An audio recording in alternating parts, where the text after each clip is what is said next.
저희가 시간으로 실제로 쟀을 때 5분 정도 걸렸습니다. 그러니까 이게 뭐냐면 패널에서 이런 시놉시스, 그러니까 시놉시스라는 거면 예를 들면 이 주제가 있는데 현황, 예를 들면 도시는 현재 이런 상황이다. 인트로로 보통 설계를 하실 때 이런 이야기들을 조금 하고 가시잖아요. 그러니까 예를 들면 제가 뭐 하나를 사례로 들면 뭐 시장 같은 경우는 현재 시장은 이런 모습이다. 그리고 뭐 주거단지 같은 경우는 현재 주거단지는 이러한 현황을 갖고 있다. 근데 이런 거를 글로 표현하기 상당히 어렵고요.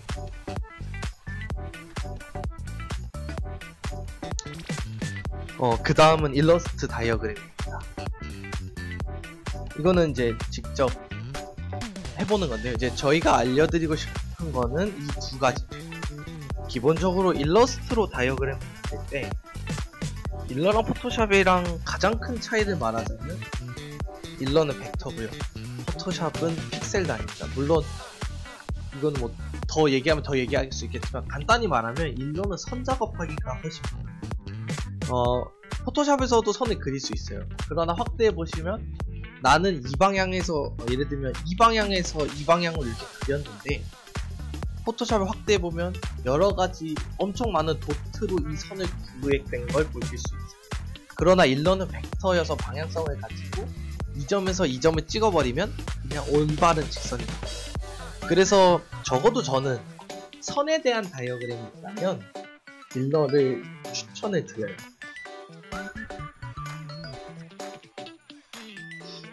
저 이제 피규어 앤 그라운드라는 얘기를 먼저 하고 싶은데 대부분 모든 그림을 그릴 때 배치도를 그려낼 때 대부분 지붕층을 거의 90%는 지붕층 그려낸다고 보시면 저는 개인적으로 제가 봤을 때는 그렇습니다. 사실 배치도의 개념 자체도 그 건물의 외곽선과 외부 공간을 어떻게 보이는가를 보여주는 거니까 지붕층에서 보여주는 게 어쩌면 맞을 수도 있는데 학생의 입장에서는 지붕층으로 도면을 그려내면 정보가 없어요. 솔직히 그 도면을 외곽선 보려고 건물 외형 보려고 치는 건 아니에요. 근데 저는 개인적으로 그 도면을 그려낼 때도 이거 이제 되게 유명한 그림인데 이게 뭐 안에 이게 보인다, 두 개의 사람이 보인다 이 얘기가 있잖아요. 대부분 도면을 그리실 때도 저도 학기 초 저기 2, 3학년 때는 내 건물만 그려냈습니다. 그러니까 내 건물 더 돋보이게 하기 위해서 주변 고려 안 하고 외부 공간은 전혀 고려를 안 했었던 것 같아요. 근데 시간이 지나고 제가 공모전을 4, 5학년 때 몰아서 했는데 그것을 수상을 하면서 가장 평을 받았던 게 유일하게 남들과 달랐던 게 배치도였어요.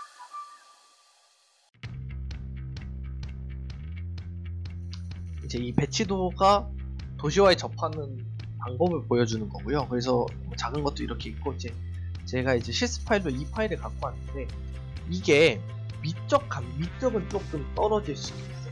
근데 이거는 사람의 능력, 저는 이제 이거는 제가 4학년 공부를 했던 거고 이건 5학년 졸작 공부를 하다 보니 물론 시간 대비가 틀리니까 이 디테일감은 조금 떨어질 수도 있습니다. 근데 그러나 여기서 보여주고 싶은 것은 지금 이 방향으로 선이 가 있죠. 그럼 이 도로에 대응한다는 도로, 이 보도는 이쪽 방향에 대응하는 도로, 이 도로는 이쪽 방향. 그거를 보여준다는 그 자체가 얘가 외부 공간도 생각을 했구나. 내 건물, 이 건축물이 물론 이 건축을 설계했을 당시에는 주변에 뭐 높이나 이런 거 산정해서 선을 그려내는 거죠.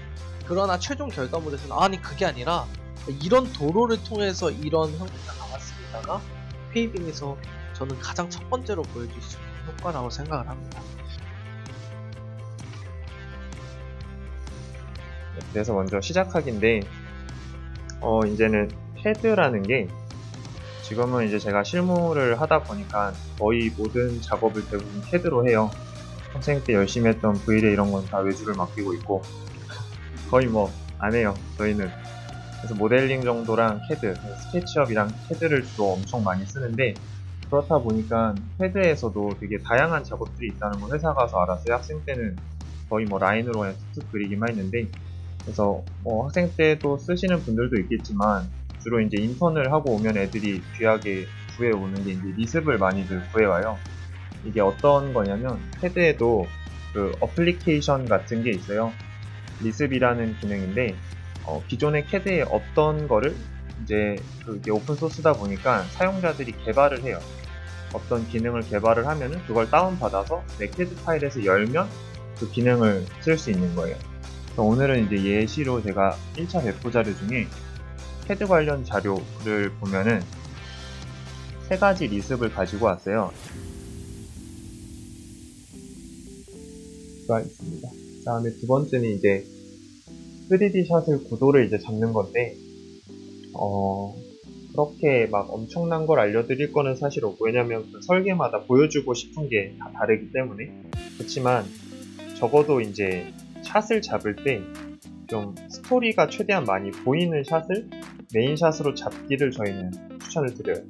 막 설계에서 아트리움이 제일 중요하긴 했다고 해도 그거를 가장 먼저 사람들에게 보여준다고 해서 과연 내 설계가 빛날까 보다는 오히려 큰 흐름을 먼저 보여주는 거죠. 제 설계는 이런 도시 속에서 이런 기능들을 하는 마을 사이에서 위치해 있고, 앞에는 큰 이런 광장을 두고 사람들이 유입하는 부분에는 인면을 이런 식으로 확장을 시켜놔서 많은 유입을 이끌었습니다 라고 먼저 설명을 하고 나서 이제 쭉쭉쭉 사이트 분석부터 설계를 설명해 나가시는 것과, 예를 들면 이거는 이제 세부샷이긴 한데 이거를 이제 메인샷으로 쓰시는 분들도 있거든요. 제 설계는 아트리움이 되게 좋아요 하고부터 다시 이제 사이트 분석부터 가는 거와는 뭐라 그래야 될까, 좀 앞뒤가 순서가 안 맞는 느낌이 들거든요.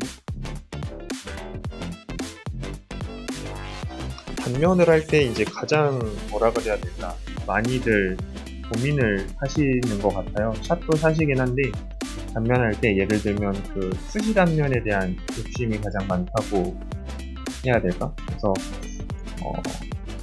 투시 단면, 예를 들면 이것도 지금 살짝 투시 단면을 한 거기도 하고 이것도 투시 단면이죠. 근데 조금 성격이 다르긴 한데 되게 예뻐요. 투시 단면 예쁘고 그 뒤에 있는 공간도 보여주기에도 되게 좋고 한데 되게 오래 걸려요. 지금처럼 렌더를 돌리기를 하면 좀 빠른데 렌더가 많이 익숙하지 않아서 이거를 라인으로 빼와가지고 선정리를 다시 다 하고 하려면 되게 오래 걸리는데 별 이유가 없이 그냥 하고 싶다고 하는 친구들이 있어요. 마감할 때 3, 4일 막 선정리 해가지고 하는데 참 옆에서 보고 있으면 저게 저렇게까지 보여줘야 되는 작업량인가 싶어요. 그래서 저는 단면을 할 때 한 3시간 안에서 보통 끊거든요. 항상 모델링을 제대로 해요. 저희는 그래서 저는 개인적으로 스케치업 모델링을 되게 디테일하게 하는 편이에요. 모든 가구나 이런 것도 다 스케치업에서 다 넣고, 심지어 제가 어반 파밍을 하는 그런 프로젝트도 있었는데 거기서 토마토도 심고 다 다운받아가지고 넣었었거든요. 토마토도 심고 그런 식으로 했어요. 그 프로젝트인데 이런 것도 다 모델링으로 넣어가지고 했었고 해서 디테일한 모델링을 먼저 해주시고, 그 다음으로 할 때 이제 2D 익스포트, 여기에서 파일에서 내보내기 가서 2D 그래픽 가서 BWG로 먼저 첫 번째가 이거를 추출을 해주시고,